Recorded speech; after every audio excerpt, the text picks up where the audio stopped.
पूजनीय संत समाज, सज्जनों और देवियों,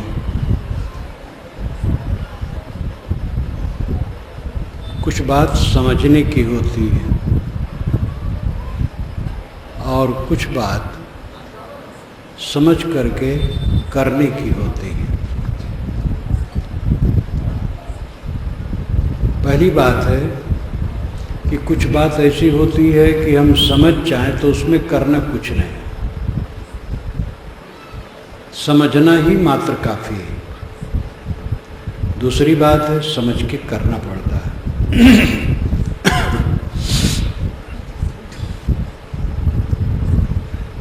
अंधविश्वास की बात समझ जाएं तो उसमें कोई साधना नहीं करना है, समझते ही वो खत्म हो जाती है। लेकिन देहाध्यास की बात, विषयासक्ति की बात केवल समझने से समाप्त नहीं होती, इसके लिए साधना करना पड़ता है। पहले हम समझने वाली बात पर सोचें। भूत प्रेत का भ्रम दुनिया में बहुत है। प्रेत नाम का कोई जानवर नहीं होता, भूत नाम का कोई जानवर नहीं होता। भूत प्रेत केवल मन का भ्रम है। प्रेत कहते हैं वह जो चला गया, जो जीवात्मा शरीर छोड़ के चला गया उसको प्रेतात्मा कहते हैं। गया हुआ आत्मा इसका अर्थ होता है। प्रेत गया हुआ, जो आत्मा शरीर छोड़ के चला गया उसको प्रेतात्मा कहते हैं।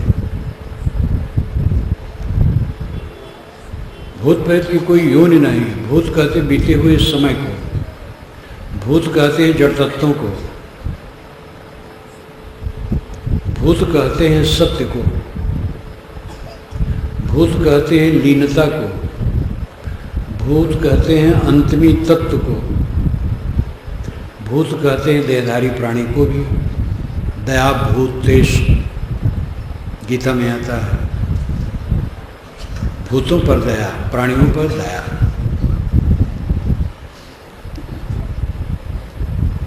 भूत प्रेत की कोई योनि नहीं है।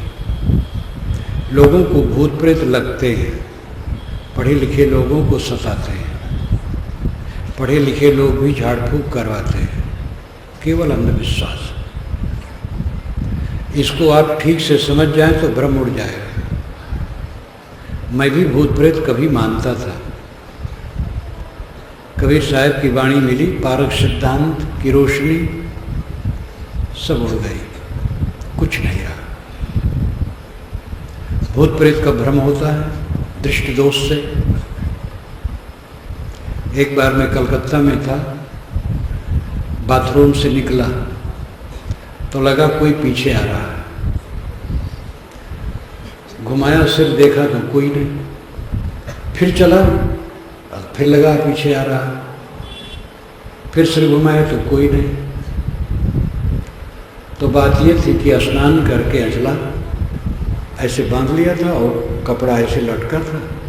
जब चलूं तो एक कपड़ा का प्रभाव पड़े तो लगे कि पीछे कोई आ रहा है, और पीछे लौट के देखो तो कोई नहीं। हमें तो भ्रम नहीं था, नहीं तो आदमी दौड़ता और कहता देखो हमारे पीछे कोई आ रहा है, यहाँ कोई भूत है। दृष्टि दोष से कुछ को कुछ दिखता है। भूत प्रेत कहीं नहीं होते हैं, चुड़ैल कहीं नहीं होती है, दिशा शूल नाम की कोई चीज नहीं। जिस दिशा में जिस दिन जाना चाहो जाओ निष्फिक्र होकर। मंगल बुध उत्तर दिश काला, मंगल और बुध को उत्तर दिशा में जाओगे तो काल है। लेकिन मंगल बुध को भी बॉम्बे से दिल्ली के लिए ट्रेनें बसें छूटती हैं। बृहस्पति को दक्षिण जाओ तो मर जाओगे, और बृहस्पति को दिल्ली से बॉम्बे भी गाड़ी हो जाती है, कुछ नहीं होता है। दिशा शूल बिल्कुल झूठी बात है। छींकने से कोई नुकसान नहीं होता। जो छींका उसका दिमाग हल्का हो गया। आप किसी काम से चले, कोई छींक दिया, कोई बिगाड़ नहीं होगा। कौआ, गिद्ध, अमुक पक्षी घर में घुस आया, कोई अड़चन नहीं, कुछ नहीं। आकाश में ग्रह है, आपके ऊपर टेढ़ा कैसे है? अब आपके ऊपर टेढ़ा है तो मेरे ऊपर सीधा कैसे है? खुले आकाश में दिन में जितने लोग बैठेंगे सबको सूरज की गर्मी बराबर लगेगी। किसी को लगे किसी को न लगे ऐसा नहीं। ग्रह टेढ़ा होगा तो सब पर टेढ़ा होगा, सीधा होगा सब पर सीधा होगा। और ग्रह अगर टेढ़ा है तो पूजा करने से सीधा कैसे होगा?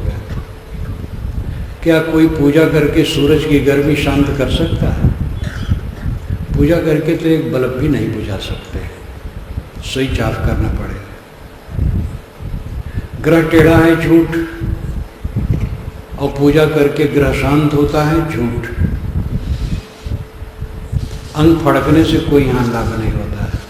दाहिना बायां जो अंग फड़के बिल्कुल निश्चिंत रहो, वायु विकार से फड़कता है। इसमें चिंता करने की कोई बात नहीं है। शकुन अपशकुन, धोबी को देखो, अगर किसी काम से चलो धोबी को देखो तो शुभ है, तेली को देखो तो अशुभ है। दोनों बातें झूठी। तेली समाज ने तिलहन का पता लगाया, तेल निकाला, हमें दिया, उससे हमने औषधि बनाई, देह में लगाया, भोजन में खाते हैं, प्रकाश चलाते हैं, इतना गुणकारी तेल। और उसको देने वाले समाज को हमने निंदित किया, ये अपराध किया, पाप किया। तेली देखने से अशुभ होता है, झूठी बात। धोबी देखने से शुभ होता है, झूठी बात। विधवा स्त्री देख करके अशुभ होता है, विधुर पुरुष देख करके अशुभ नहीं होता। पुरुषों ने अपनी पीठ स्वयं ठोकी है सदा से। किसी विवाह के समय में विधवा स्त्री वहां नहीं जाना चाहिए, विधुर पुरुष रहे कोई हर्ज नहीं। ये सब झूठी बात है। शकुन अपशकुन कुछ नहीं है। अपशकुन है अपना दुर्गुण, शकुन है सद्गुण।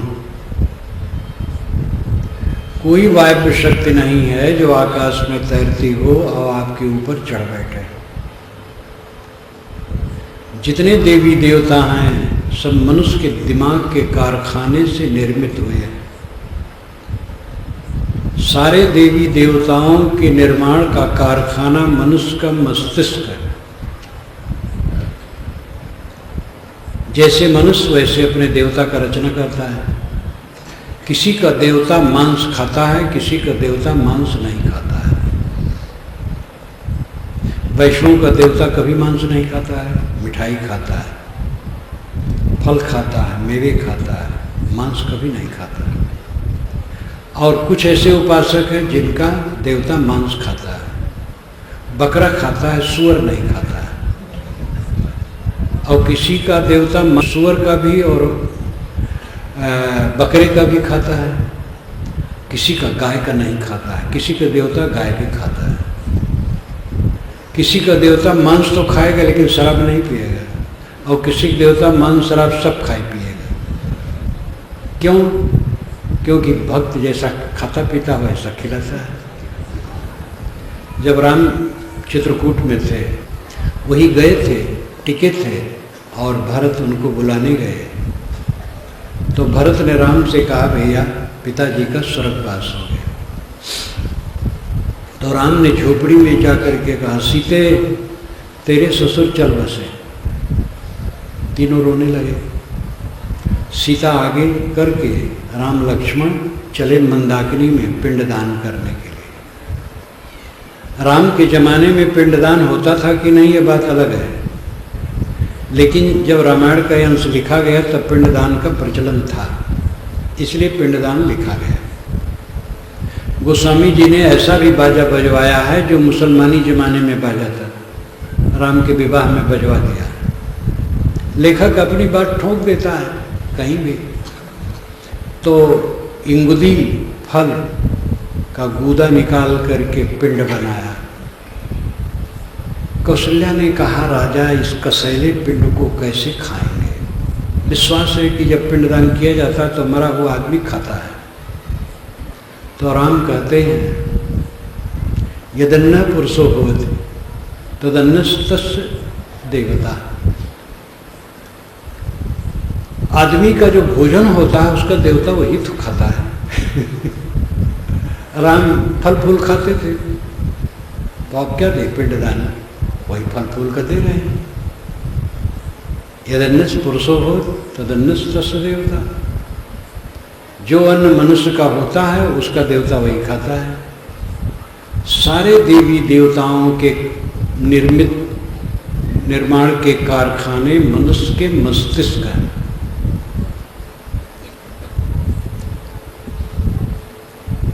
मनुष्य बढ़कर के कोई देवी देवता नहीं, सर्वोच्च मनुष्य है, लेकिन वो भटक रहा। जो निर्जीव है उसके सामने प्राणियों की हत्या करके उसको खुश करने का आडंबर किया जाता है, जिसमें खुश होने की शक्ति ही नहीं है, जड़ है। और जिसकी पूजा हम करते जिस वस्तु से, वो जानवर खुशी न खुशी जानता है, और उसके गले पर हम छुरी चलाते हैं तो देवता खुश होता है। कौन सा ऐसा देवता हो सकता है? वास्तव में मनुष्यों की जीभ मांस के लिए लपलपाती है, तो अपने ईश्वर और देवता को अर्पित करके खाता है। एक ढोंग समाज को धोखा देता है। निरीह प्राणियों की हत्या करना और उसको ईश्वर और देवता के नाम पर चढ़ाना घोर अंधविश्वास है। ये अंधविश्वास आज भी जीवित है। ऐसे ऐसे त्योहार होते हैं दुनिया में जिसमें करोड़ों जानवर काट दिए जाते हैं, और अखबार वाले लिखते हैं कि बड़ी शांति से त्योहार मनाया गया, क्योंकि कोई जानवर अखबार वाले से बता नहीं पाता है कि हमारे परिवार की भयंकर हत्या हुई।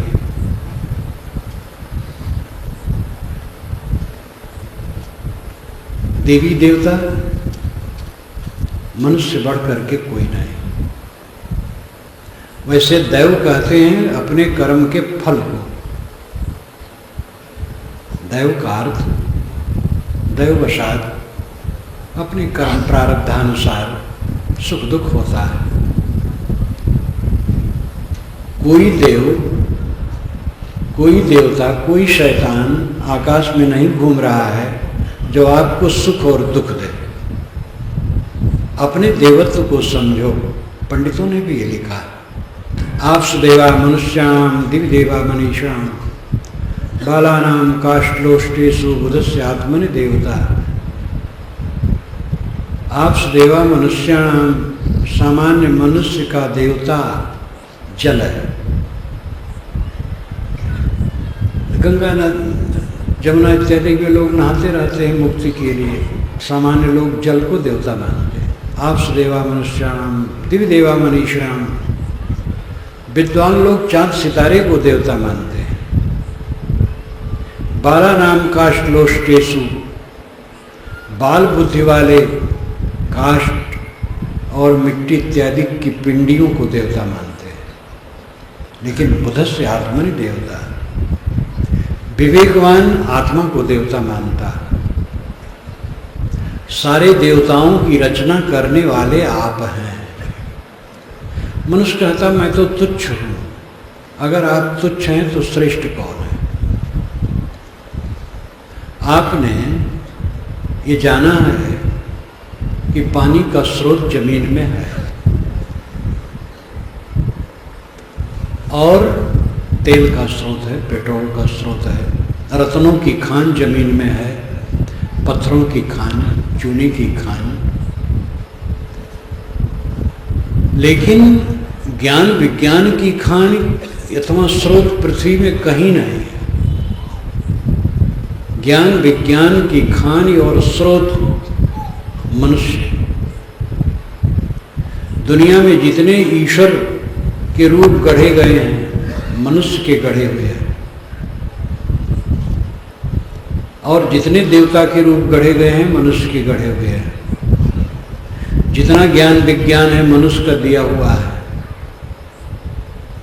दुनिया के जितने शास्त्र हैं मनुष्यों की रचनाएं हैं। वैसे अपने अपने शास्त्रों को आकाश से लोग बताते हैं, आकाश से आया है, ईश्वर ने लिखा है। यह धांधलेबाजी है। दुनिया की सारी किताबें मनुष्यों की रचनाएं हैं। ज्ञान विज्ञान का जो स्रोत है सारे ईश्वरों और देवताओं की कल्पना करने वाला है, सारी पूरा पूजा पद्धतियों की रचना करने वाला है, सारा कुछ करने वाला है, उस मनुष्य को हमने तुच्छ कहा। यह भयंकर अपराध हुआ है धर्म के क्षेत्र में, अनजान में, अज्ञान में। सदगुरु कबीर ने जगाया है, जागो, बाहर कुछ नहीं, नर नारायण रूप है, तू जन जाने ते। और ये बातें शास्त्रों में भी है। नहीं सप्तः प्रतिसपामि किंचित दमं द्वारम अमृतसेव वेद गुह्यम ब्रह्म तदिदम ब्रवीम नहीं मांसा श्रेष्ठतर में किंचित। ये महाभारत के आखिर में आता है। जो मुझे गाली देता है उसको मैं गाली नहीं देता हूँ। नहीं सप्तः प्रतिसपामि किंचित, सप्त नाम गाली खाया हुआ। नहीं सप्तः प्रतिसपामि किंचित, जो मुझे गाली देता है मैं उसको गाली नहीं देता हूँ, थोड़ी भी गाली नहीं देता हूँ। क्योंकि दमम द्वारम अमृतसेव वेदिम, मैंने समझ लिया है कि आत्मदमन ही अमृत का द्वार है। अपने आप का दमन कर लेना, अपने आप को शांत कर देना अमृत का द्वार है। गुह्यम ब्रह्म तदिदम ब्रवीम, मैं एक गोपनीय बात यहाँ कह रहा हूँ। नहीं मानसा श्रेष्ठतर में किंचित, मन से बढ़ करके श्रेष्ठतर कुछ नहीं। मानुष तेरा गुण बड़ा, मनुर्भोजनया दिव्यम जन्म, ये वेद का मंत्र है। मनुष्य बनो और दिव्य जन समाज पैदा करो। शास्त्रों में सूत्र फैले हैं, चुनाव करना चाहिए। और उन्हीं शास्त्रों में जंजाल है, उसका निर्चीर विवेक करना चाहिए। कोई शास्त्र स्वतः प्रमाण नहीं है। किसी शास्त्र में कुछ सच होने से सब सच नहीं, और कुछ झूठ होने से सब झूठ नहीं। जो सच है वो सच है, झूठ है वो झूठ है। इसलिए साहब की ये साखी स्वर्ण स्तंभ की तरह खड़ी है। साधु ऐसा चाहिए जैसा सूप सुभाए, सार सार को गहरे थोथा दे उड़ाए। साधु ऐसा चाहिए जैसे सूप का स्वभाव होता है, वो सार सार को ग्रहण करे और थोथा को उड़ा दे। वेद के ऋषि सूप का उदाहरण देते हैं।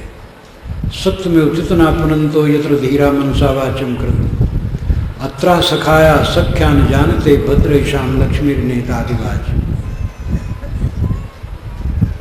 सप्तुम यु तितौना, सप्तुम सतुआ, तितौना नाम चालना। सत्तू की तरह, सत्तू जैसे चला जाता है वैसे मनसा वाचम कृत, मनसा मन से, वाचम वाणी को अकृत करो, चालो।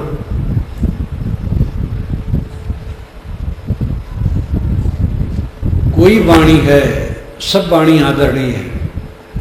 वेद जैसे आदरणीय है, कुरान बाइबिल वैसे आदरणीय है। जिंदा बेस्ता गुरबाणी और रामायण गीता सब आदरणीय, हदीस सब आदरणीय है। राम कृष्ण विष्णु शिव, बुद्ध महावीर, मोहम्मद ईसा, दाऊद, लाओ त्से, कन्फ्यूशियस, सुकरात, कबीर, नानक, दयानंद, विवेकानंद, नाम कितने लिए जाएं, सब आदरणीय है। हिंदू, मुसलमान, ईसाई, यहूदी, जैन, बौद्ध सब आदरणीय, कोई पराया नहीं, सब मेरे। लेकिन नील क्षीर विवेक करना बहुत जरूरी है। गुरु की वाणी में भी नील क्षीर विवेक करना बुरा नहीं है, विवेक प्रधान है। गुरु शिष्य के बीच में शब्द करे निर्वार, गुरु शिष्य के बीच में भी निर्णय शब्द ही निर्वार करता है। गुरु के कोई सींग पूछ नहीं लगे हैं कि जान लो ये गुरु है। निर्णय वाणी जो कहे, निर्णय के अनुसार चले, वो गुरु है।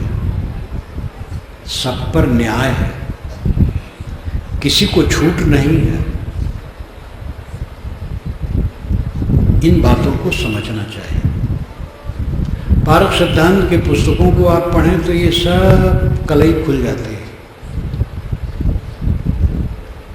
मैं इन सभी बातों में विश्वास करता था। भूत प्रेत जादू टोना जंतर मंतर तमाम जितनी बातें हैं, देवी देवता, सब में विश्वास करता था। पारक सिद्धांत की पुस्तकें, सदगुरु कबीर की वाणी पढ़ी, समझ में आया। 3 महीने में हमारा सब भ्रम कट गया। सन 1950 में सब भ्रम कट गया। 60 वर्ष हो गए, ज़्यादा समय नहीं लगा और मैं खूब डूबा था, एकदम जम कर।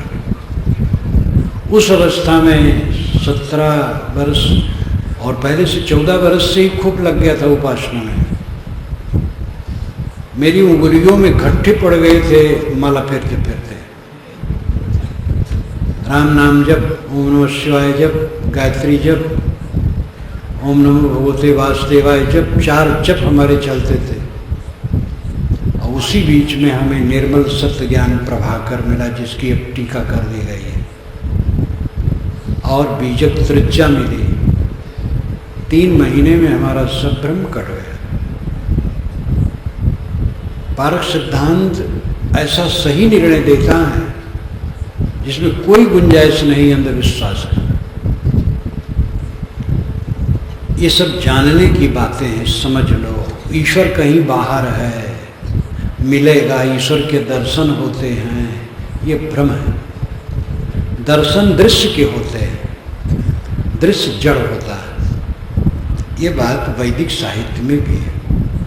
ये चक्षुषा न पश्यति येन चक्षुष पश्यति तदेव ब्रह्मत्वं विद्य नेदम यदमुपास्ते।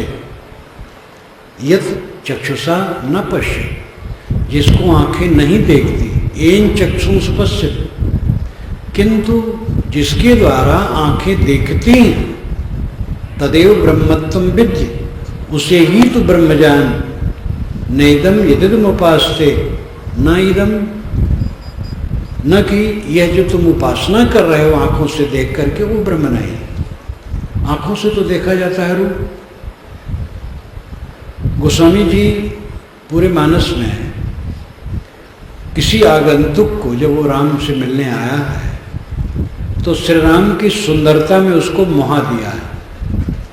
श्री राम के हाथ पैर आंख नाक कान सब बड़े सुंदर हैं, लेकिन जब उन्होंने ज्ञान की बात कही तब कहा, गो गोचर जहाँ लग मन जाई, सो सब माया जानो भाई। गो इंद्रियां गोचर विषय, जहाँ तक मन जाए हे भाई सब माया है। देखी सुनी गुनी मन माही, मोह मूल परमार्थ नाही। जो हम देखते हैं सुनते हैं और मन में सोचते हैं, मोह का मूल उसमें बनता है, वो मोह का मूल है, परमार्थ नहीं। यहाँ एकदम पारक है। देखी सुनी गुनी मन माही, देखना सुनना और सोचना, ये संसार प्रपंच का होता है। देखोगे वो रूप होगा, सुनोगे वो शब्द होगा, सोचोगे वो संकल्प विकल्प होगा। देखी सुनी गुनी मन माही, मोह मूल परमार्थ नाही। महात्मा जन, पंडित जन, मौलवी जन इन बातों पर ध्यान नहीं देते हैं। राह हक हरगिज नया पिया तानगेरी 4 तर्क, तर्क दुनिया, तर्क उब्बा, तर्क मौला, तर्क तर्क। सूफी संतों ने कहा राह हक हरगिज नया भी, नगीरी चार तर्क। जब तक चार का तर्क त्याग नहीं होगा तब तक हक का राह, सत्य का रास्ता नहीं मिलेगा। तर्क दुनियादारी का त्याग, यानी मोह माया का त्याग। तर्क उकबा स्वर्ग का त्याग। तर्क मौला ईश्वर कहीं अलग है, इस कल्पना का त्याग। और तर्क इन तीनों के त्याग के अहंकार का त्याग। ये जब तक न होगा तब तक हक राह नहीं मिलेगी, सही रास्ता नहीं मिलेगा, सूफी संतों ने कहा। लेकिन पंडित लोग, मुल्ला लोग, पादरी लोग, ज्ञानी जी लोग, महात्मा लोग मेहनत और साधना नहीं करना चाहते और स्थूल चीजें बताते हैं। ऐसा भगवान, ऐसा ईश्वर जिसकी प्रार्थना करो वो सब दे जाए। प्रार्थना कर दो, लड्डू चढ़ा दो, बस सब बेड़ा पार। इसी भूल भुलैया में, अंधविश्वास में समाज भटक रहा है। इस बात को समझें, इसको समझ करके भ्रम कट जाएगा। समझेंगे भ्रम उड़ जाएगा। उसके लिए कुछ साधना नहीं करना पड़ेगा। अंधविश्वास के लिए साधना नहीं करना पड़ता है। समझ लिए भ्रम कट गए। लेकिन देहाध्यास, विषयासक्ति, काम, क्रोध, लोभ, मोह, राग, द्वेष, ईर्षा, छल कपट, ये सब देहाभिमान की गहराई में गड़े हैं। इनको समझना होगा और साधना द्वारा इन्हें काटना होगा, तब ये कटेंगे। खानी बानी खोज देखो स्थिर कोई न रहा है, ये बीजक में साहब कहते हैं। बानी और खानी दो जाल है। जो मैंने अभी तक वर्णन किया वो बानी जाल है, शब्दों का जाल, शब्दों का बवंडर जिसमें सब संसार भटक रहा है। अदृश्य देवी देवताओं की कल्पना में सारा संसार भटक रहा है। कहीं कुछ मिलेगा, मनौती कर दो, लड़का पैदा हो जाएगा। महात्मा लोग आशीर्वाद देने बैठे हैं। आज भी कई दर्जन अवतार भारतवर्ष में हैं, वे सब कुछ देने को तैयार है और अपना बीमार रहते हैं। धार्मिकों ने अंधविश्वास खूब फैलाया है। बिना परिश्रम के धन और भोग लोग चाहते हैं, बिना साधना के मोक्ष और शांति चाहते हैं। तो इसको देने के लिए गुरु लोग बैठे हैं, लेकिन वो धोखेबाज है। बिना मेहनत के धन नहीं मिलेगा, बिना साधना के शांति नहीं मिलेगी। मेहनत करो। मेहनत में यह है तकदीर, प्रारब्ध, पूर्व कर्म, जो भी कहो, यह है। सबके उतना नहीं होता, मेहनत करने पर भी उतना धन नहीं होता है। कितने लोग कम मेहनत में हो जाता है। तो ये पूर्व कर्मों का परिणाम है, भाग्य जिसे कहते हैं। लेकिन उसके भरोसे पर बैठना नहीं चाहिए, करना चाहिए। करें। बिना किए भी आलसी का भी पेट भर जाता है, लेकिन वो उचित नहीं, करना चाहिए। जो जिस श्रेणी में है, परिश्रमी, परिश्रम करें, पेट भरेगा। संसार की चीजें समान नहीं हो सकती। हम लोग बैठे हैं, सबके शरीर समान कहाँ है? सबकी बुद्धि समान नहीं है, सबकी प्रतिभा समान नहीं है। दुनिया में विभिन्नता है, इसलिए दूसरे की तुलना में कभी न पड़ो।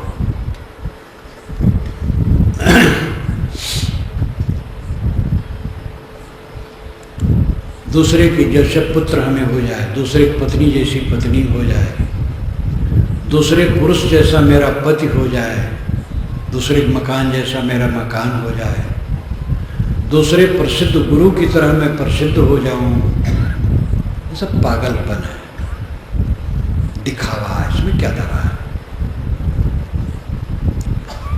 ये आप समझ लें कि जो कुछ दिखाई देता है वो प्रकृति का विकार है। शरीर से लेकर जो कुछ दिखाई दे रहा है प्रकृति का विकार है। यहाँ पर बैठे हैं हम लोग, मनुष्यों के इतने शरीर बैठे हैं, ये खंबे हैं, बिस्तर है, ऊपर का चदवा है, मकानात हैं, राड है, बिजली जल रही है, सब प्रकृति का विकार है। प्रकृति विकारी है, प्रकृति में विकृत होती है और विकृत ही निर्माण है, परिवर्तन ही निर्माण है। धान कूट लिया गया, धान का विनाश, चावल का निर्माण। चावल पका दिया गया, चावल का विनाश, भात का निर्माण। भात खा लिया गया, भात का विनाश, रस और टट्टी का निर्माण।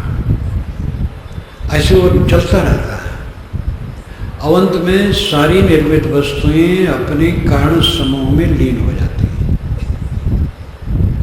कारण से निकलती हैं, कार्य रूप में बदल करके अनेक क्रमों में बहते बहते फिर उसी कारण में लीन हो जाती हैं। जितने नाम रूप हैं सब क्षणिक हैं और सब मिथ्या हैं।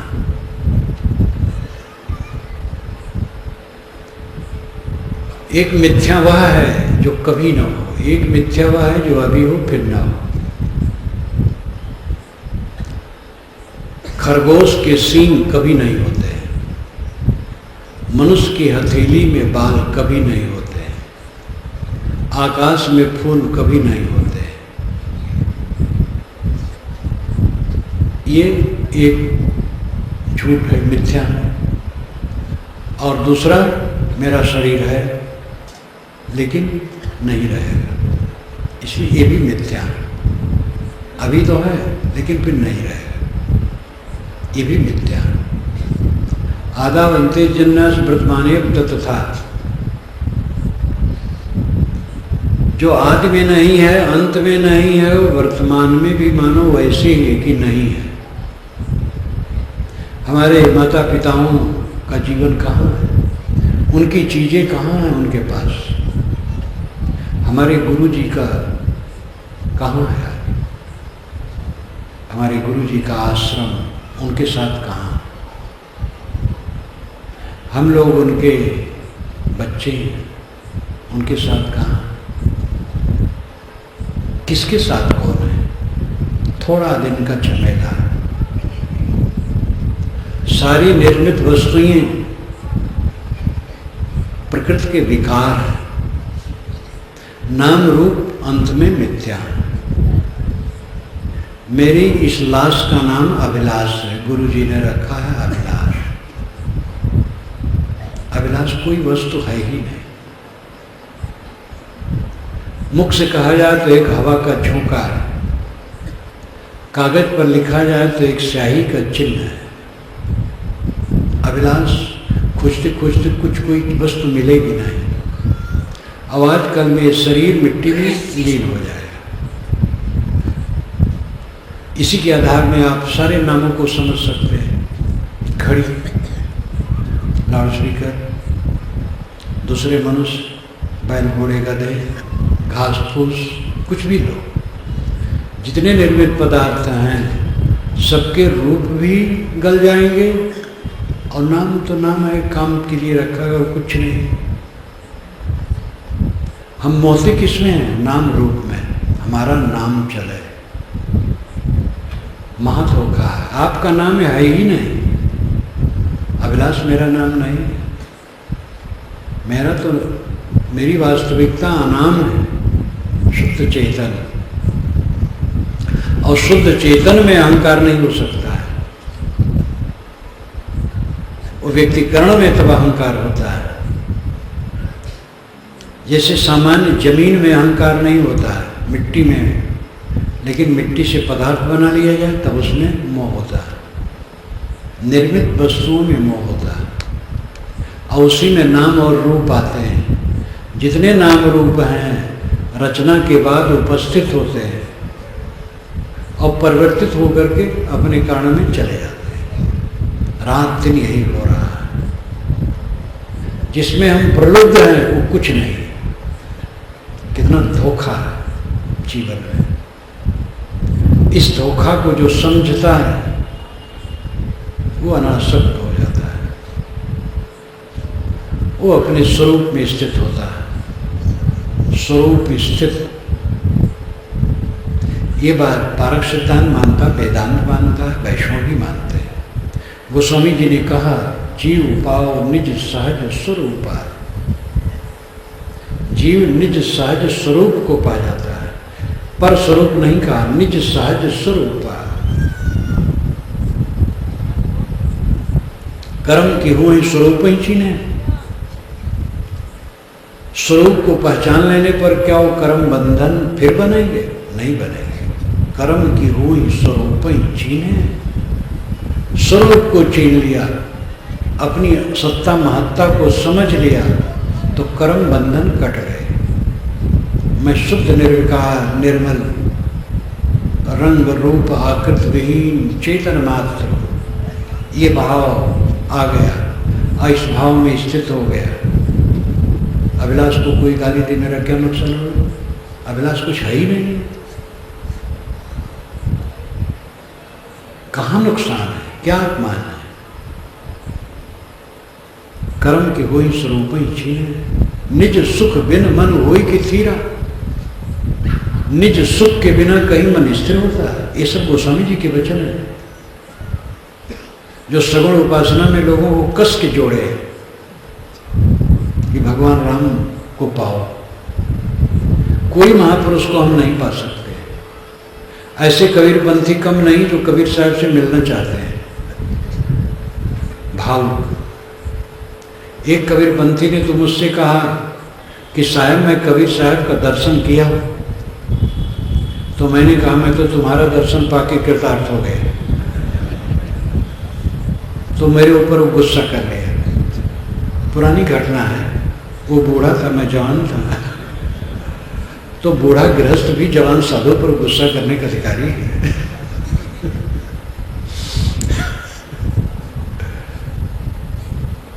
कितना अंधविश्वास है। जो महापुरुष शरीर छोड़ करके चले गए वो मिलने वाले हैं, उनकी हड्डियां भी नहीं होगी। इतना न समझ पाना कौन सा ज्ञान है? सभी महापुरुष हमारे सिर पर है, कोई महापुरुष मिलने वाले नहीं। शरीर छोड़ गए और किसी से मिल करके लाभ भी होने वाला नहीं। अपने से मिलो, अपने से मिलने के लिए ऐसे लोगों से मिलो जिससे काम सरल हो। वे हैं संत गुरु भक्त सज्जन जो इस साधना में चलते हैं, उनसे मिलो।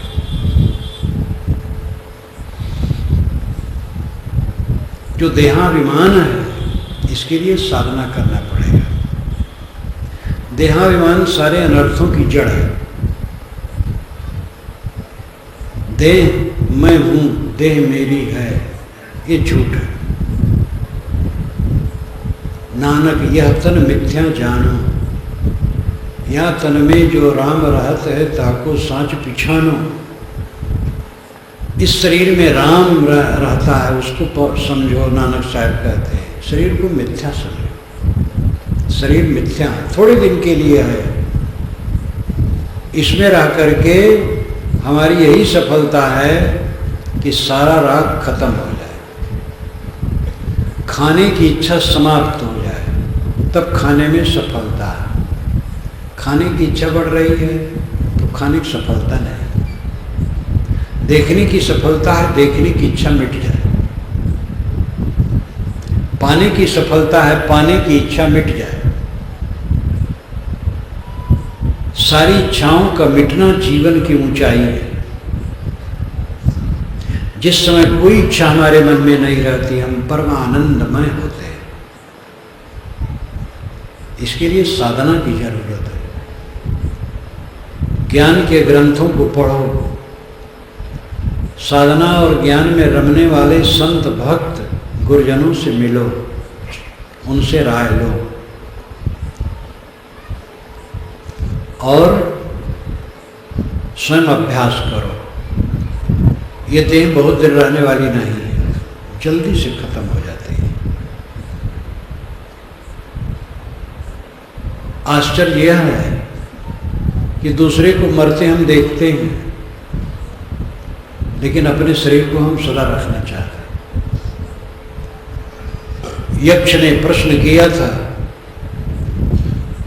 महाभारत में वन पर्व में आता है, युधिष्ठिर से उसने प्रश्न किया, बहुत प्रश्न है, महाभारत में आता है। इस समय मैं महाभारत पर लिखता हूं, तो ये प्रसंग लिख डाला, लंबा है प्रश्नोत्तर। उसमें एक प्रश्न आता है कि आश्चर्य क्या है। यक्ष पूछता है आश्चर्य क्या है, तो युधिष्ठिर कहते हैं अन्य भूतानि गच्छन्ति हि यमालय शेषास्थावर मिच्छन्द किमाश्चर्य मता परम। अहनि भूतानि, अहन अहन दिन दिन प्रतिदिन, भूतानि प्राणी यमालयम गच्छन्ति, यम के घर में जा रहे हैं। रोज रोज प्राणी मर करके जा रहे हैं, लेकिन शेषार जो बचे हुए अभी नहीं मरे हैं, अस्थावरम इच्छन्ति, यही रहना चाहते हैं। किम आश्चर्यमतः परम, इससे अधिक आश्चर्य क्या होगा। हमारे साथी बराती चले गए, माता पिता ही नहीं, हमसे छोटे लोग चले गए, कम उम्र वाले चले गए। हमारे अपने माने हुए शरीर की भी वही दशा है। विवेकवान शरीर को पहले ही छोड़े रहता है। जो शरीर को छोड़ के जीता है, आनंदमय होकर के जीता है। शरीर को पकड़े जिएगा तो दुखी होगा, भयभीत होगा। शरीर को छोड़ के जियो, छोड़ के जीने मतलब जार खा के नहीं, मोह छोड़ कर। शरीर है क्या, चाम का थैला, उसमें हड्डी मांस नस रक्त टट्टी पेशाब भरी, अब वही ढो रहे हैं। कल्पना करो, एक आदमी चाम के थैले में हड्डी मांस टट्टी पेशाब भरे यहीं आ जाए, सब डंडे से खदेड़ोगे, भागो यहाँ से। और हम लोग सब यही थैला लेके बैठे हैं। है इसमें क्या गंदगी के अलावा? इसमें कभी सुख पाए हो? जब से जन्म लिए हो, रोने के सिवा कुछ मिला है? फूट फूट के रोए हो, हंस हंस के रोए हो, बिना हंसे और रोए रोए हो, सब समय तो रो रहे। असंतोष असंतोष असंतोष, खिन्नता खिन्नता, शिकायत शिकायत शिकायत, ये रोना है कि नहीं? रोते रोते आदमी जन्मता है, शिकायत करते करते जीता है, और पछताते पछताते मरता है। जानवर न रोते रोते जन्मता है, न शिकायत करते जीता है, न पछताते मरता है। आदमी से जानवर ठीक है। क्यों? आदमी में शक्ति ज्यादा है सोचने की, तो जिधर सोचना चाहिए उधर नहीं सोचता है, गलत सोचता है, इसलिए दुखी है।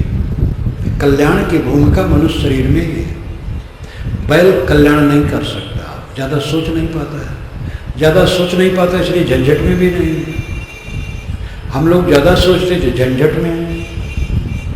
अगर हम सोचना सकारात्मक कर लें तो मुक्त होके जिए। सोचना सकारात्मक करो, नकारात्मक नहीं। आपके परिवार में जितने लोग हैं अच्छे, स्वभाव अलग है। कोई तामसी है, कोई राशि है, कोई सात्सी है, कोई खरखर भर भर बोल देता है, कोई मीठा बोलता है, कोई कम बोलता है, कोई ज़्यादा बोलता है, कोई थोड़ा कम काम धाम कर पाता, कोई ज़्यादा करता है, कोई आपके अनुकूल बात कर देता है, कोई आपके अनुकूल कम बात कर पाता है। ये सब स्वभाव है, इसको सहो। सब अच्छे, सबसे सकारात्मक दृष्टि अपनाओ। नकारात्मक से जीवन कट हो जाता है, सकारात्मक से जीवन मीठा होता है। इस पर लोग ध्यान नहीं देते। दूसरे की बुराई बारीकी से सोची जाती है, अपनी बड़ी बड़ी बुराई कुछ देखने में नहीं आती। दूसरे तिनका बड़ा दिखता और अपना लट्ठा भी तिनका जैसा भी नहीं दिखता। ये हमारा दोष है। साधक वह है जो अपने दोषों को देखता है, जो दूसरे के दोषों को देखता है वो बाधक है, अपने आप के लिए बाधक। सुधार के लिए ठीक है, साथी बाराती के सुधार के लिए उनके दोषों को देख के उनको प्रेम से समझाओ, करुणा से समझाओ, ये ठीक है। लेकिन द्वेष से कट कह करके, दुखा करके, सब में फैला करके कि ऐसे हैं, ये तो नरक करना अपने मन को है। देह छोड़ करके जियो, सुखी रहना चाहो तो देहाभिमान छोड़ दो। मरते मरते जगमुआ मोए न जाना कोय, ऐसा होए कि ना मुआ बहुर न मरना होए। साहब कहते मरते मरते तो संसार के सब लोग मर रहे हैं, मरने का ढंग नहीं जानते। ऐसा हो कि नहीं मरते हैं जिससे फिर मरना ना हो। अमरत्व कहाँ मिलता है? जब अमर आत्मा का बोध हो और आत्म शांति हो, देहाभिमान गल जाए। ये लोथ चल रही है साथ साथ, जहाँ गिर जाए, कोई हमें परवाह नहीं।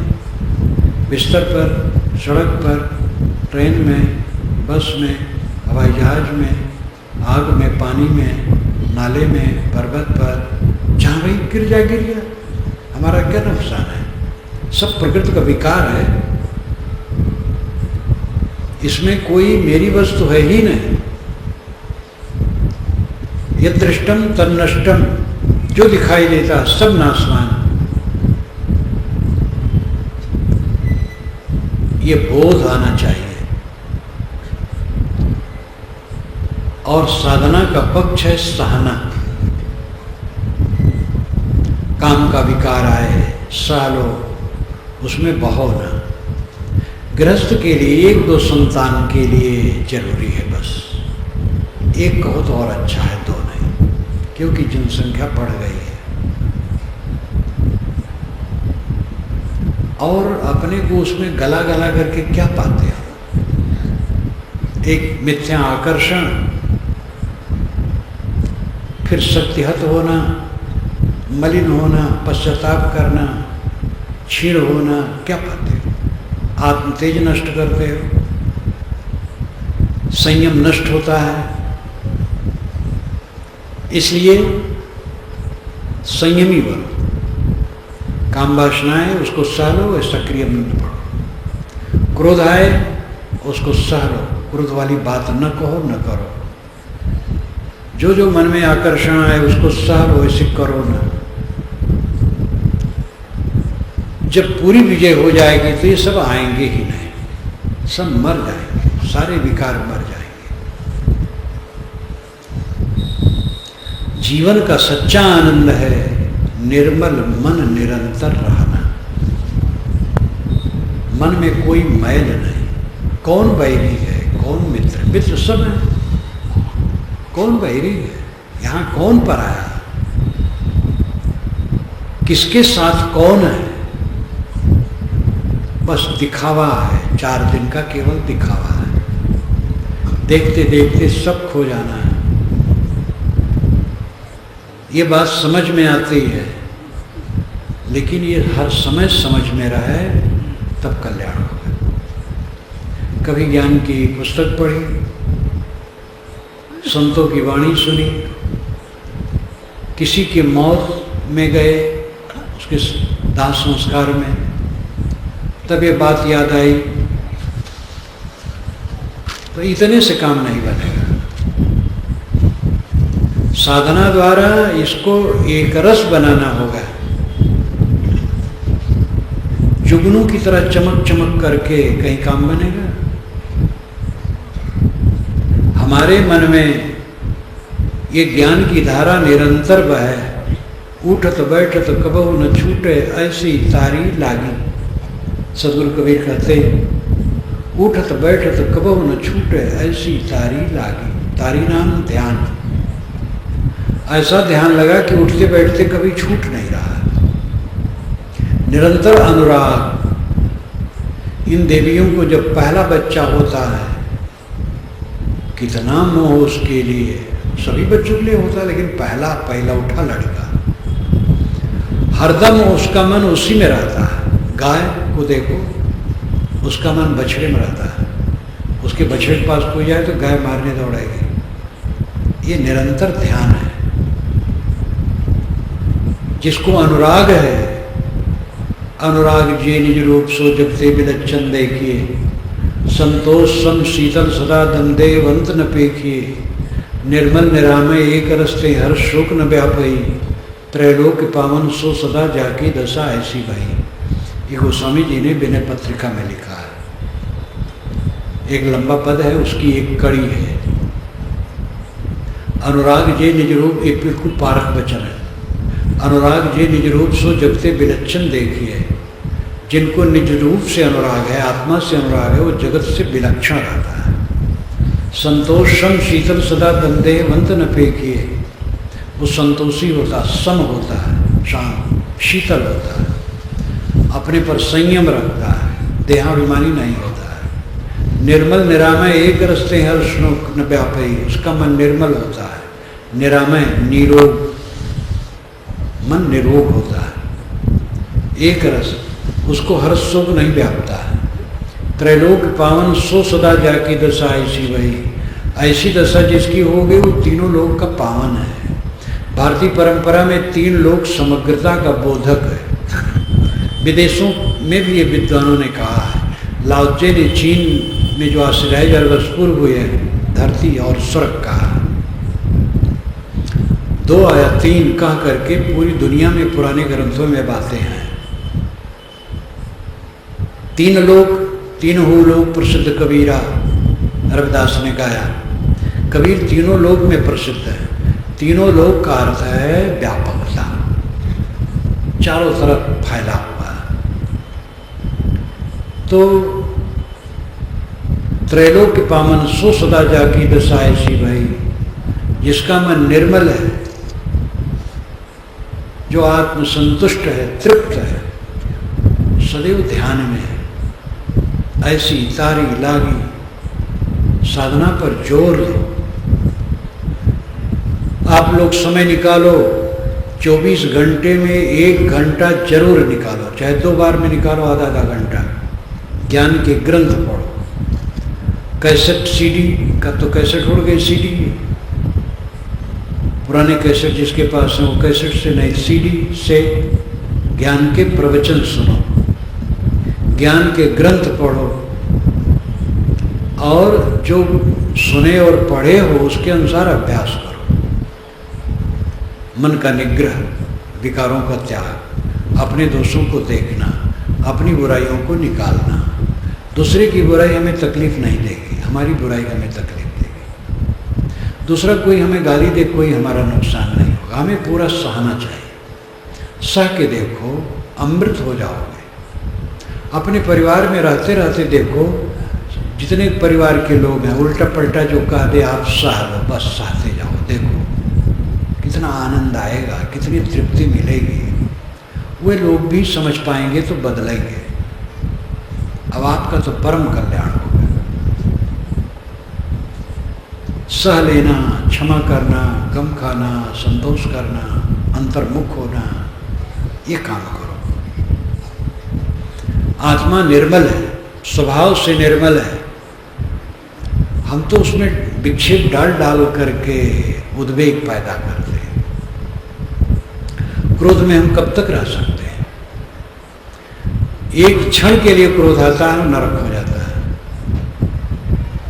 क्योंकि क्रोध हमारे आत्मा का स्वरूप नहीं है। क्षमा कर देना, ये हमारे आत्मा के अनुकूल है। क्षमा से हम जीवन भर सुख से रह सकते, क्रोध में नहीं। काम, दुनिया का सबसे बड़ा सुख क्या है?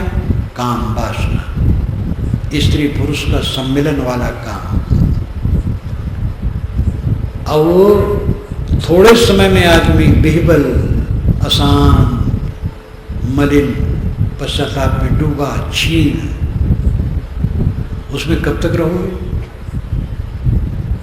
लेकिन विचार पूर्वक उससे हट करके पूरा जीवन सुख से रह सकते हो। विकार आत्मा का स्वरूप नहीं है, विकार प्रक्षिप्त है, पड़ा हुआ है, हमने उसको आमंत्रित किया है। जो आमंत्रित है उसको हटा दो, जो ग्रहण किया गया छोड़ दो, सारे विकारों को छोड़ दो, श्रेष्ठ स्वयं शिव स्वरूप हो। भजन असली है विकारों का त्याग। कोई नाम जपना, कोई मंत्र जपना बुरा नहीं है।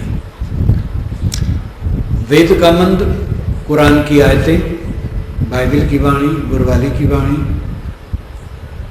कहीं की वाणी है, सब बराबर है।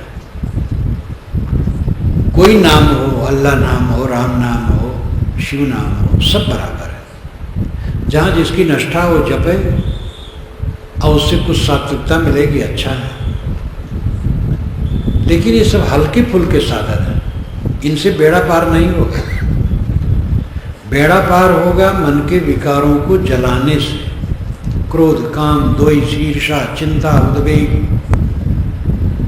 मन के नरक में पूरी दुनिया जल रही है।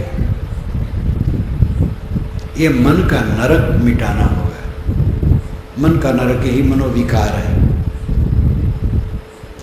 इस साधना से मिटेगा। ये खाली जान लेने से नहीं मिटेगा। भूत प्रेत तो जान लिया, खत्म। लेकिन काम, क्रोध, ये जानने से नहीं मिटेंगे। इनको मिटाना पड़ेगा साधना द्वारा। मैंने आपसे कहा था कि कुछ बातें हैं जानने की, वो जान लो, समाधान हो जाएगा। कुछ बातें हैं जान करके करने की। वाणी जाल, जान लिए, समझ लिए, उसका भ्रम हट जाए। खानी जाल, देहाभिमान जनित, विषयासक्ति जनित दोष, समझ करके इनको दूर करने के लिए साधना करना पड़ेगा।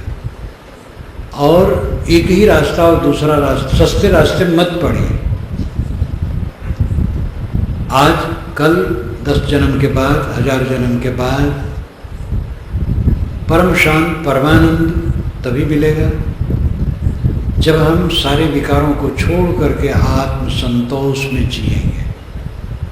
इसी के साथ मैं अपनी वाणी को विराम देता हूँ। बोलिए सद्गुरु देव।